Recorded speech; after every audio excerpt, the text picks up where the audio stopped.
Hello everyone, my name is Sylvia Widyarini with NPM 2441149 from Management Class 24B. Today I would like to present about basic concepts, meaning and models of leadership.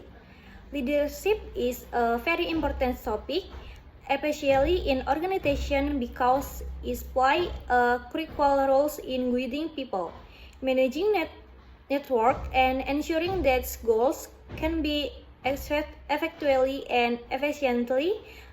If we look around us, leadership is not only found in companies or formal organization, but also in our daily life. For example, in group assessment, student organization, and even in small teamwork situation, we always need someone who can lead and coordinate others. Without leadership, a group might experience confusion, lack of direction, miscommunication, and even conflicts between members. That is why understanding leadership is very important for us, especially students, because in the future we will face situations where we need to lead others or at least contribution effectively in a team.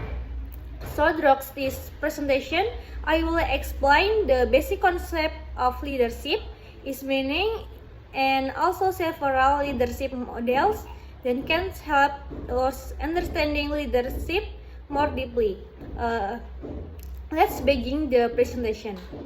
Jadi di sini yang pertama ada pengantar kepemimpinan. Nah, kepemimpinan sangat penting dalam setiap organisasi. Hal ini karena organisasi membutuhkan seseorang yang mampu mengarahkan, mengatur, dan mengordinasikan seluruh kegiatan agar berjalan dengan terstruktur. Jika tidak ada pemimpin, biasanya akan terjadi kebingungan dalam menentukan apa yang harus dilakukan. Terlebih dahulu, siapa yang bertanggung jawab dan bagaimana cara mencapai tujuan. Selain itu, pemimpin juga memiliki peran dalam mengarahkan dan memotivasi tim. Mengarahkan berarti memberikan panduan yang jelas, sedangkan memotivasi berarti mendorong anggota tim agar tetap semangat. Contohnya, dalam kerja kelompok, sering terjadi ada anggota yang kurang aktif. Disinilah peran pemimpin dibutuhkan untuk mengajak dan memotivasi anggota tersebut agar ikut berkontribusi.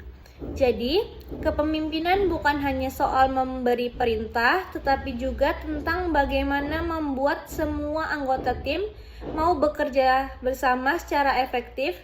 Dari sinilah kita bisa melihat bahwa kepemimpinan berperan besar dalam menentukan keberhasilan suatu kelompok atau organisasi.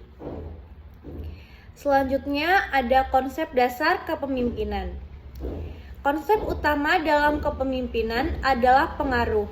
Artinya, seorang pemimpin harus mampu mempengaruhi orang lain, bukan dengan paksaan, tetapi dengan kepercayaan dan keteladanan.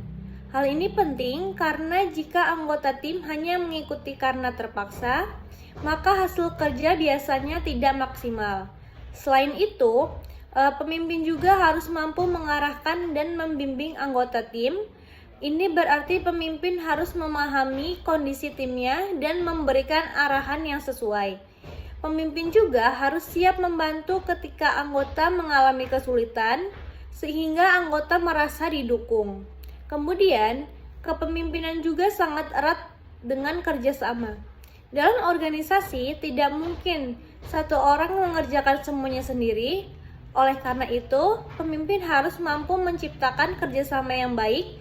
Jadi, dari konsep ini kita bisa memahami bahwa kepemimpinan adalah kombinasi antara pengaruh, arahan, dan kerjasama.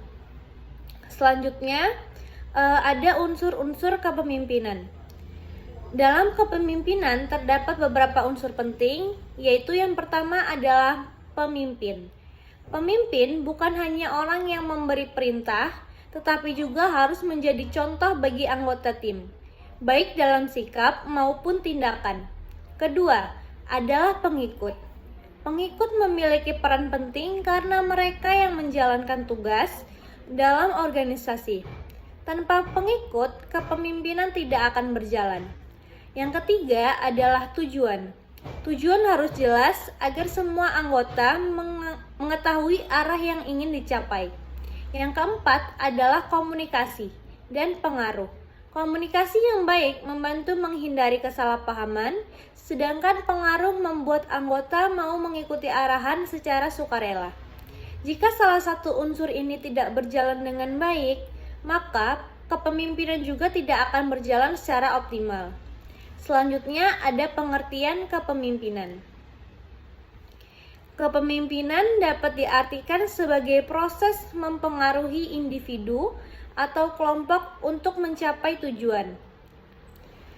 Disebut proses karena kepemimpinan tidak terjadi hanya sekali, tetapi berlangsung secara terus-menerus melalui interaksi antara pemimpin dan anggota.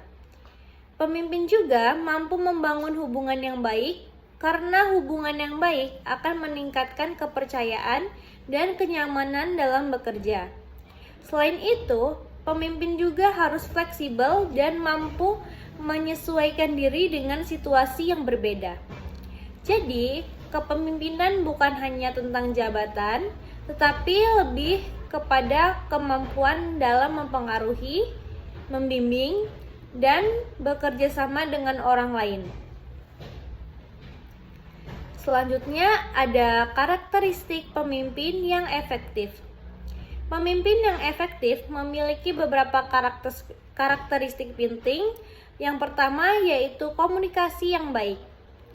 Tanpa komunikasi yang jelas, anggota tim bisa salah memahami tugas. Lalu yang kedua ada percaya diri dan bertanggung jawab. Pemimpin harus berani mengambil keputusan dan tidak menyalahkan orang lain ketika terjadi kesalahan. Yang ketiga ada integritas dan kejujuran. Ini penting untuk membangun kepercayaan dalam tim. Yang keempat, kemampuan memotivasi orang lain. Pemimpin harus mampu menjaga semangat tim, terutama saat menghadapi tekanan atau masalah. Karakteristik ini tidak hanya penting dimiliki, tetapi juga harus terus dikembangkan. Selanjutnya ada pentingnya kepemimpinan. Kepemimpinan memiliki peran yang sangat penting dalam organisasi, yaitu yang pertama dapat membantu organisasi mencapai tujuan dengan lebih terarah, yaitu agar organisasi dapat berjalan secara efektif dan efisien. Lalu yang kedua, dapat meningkatkan kerjasama tim. Dengan meningkatkan kerjasama tim, setiap organisasi dapat berjalan dengan baik. Lalu yang ketiga, ada memotivasi anggota organisasi agar tetap produktif.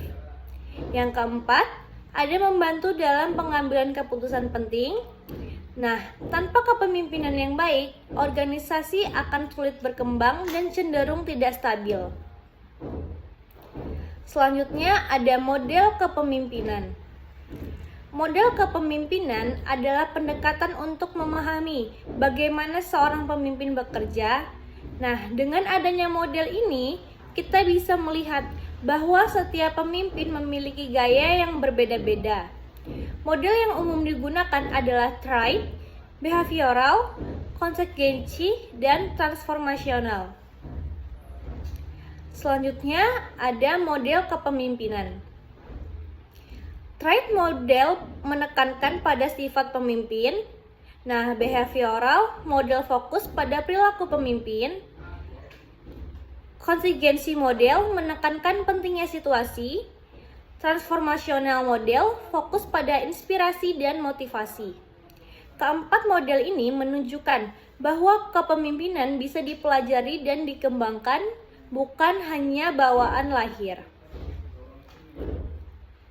Inclusion leadership is a very important element in every organization. By understanding the basic concept, meaning, and different leadership models, we can develop better leadership skill. Leadership is not only about giving instruction, but also about influencing, guiding, and motivation others. As student, learning leadership is very important because it prepares us to face future challenges and responsibilities. I hope this presentation can help you understanding leadership better and apply it in your daily life. That's all for my presentation today. Thank you for attention.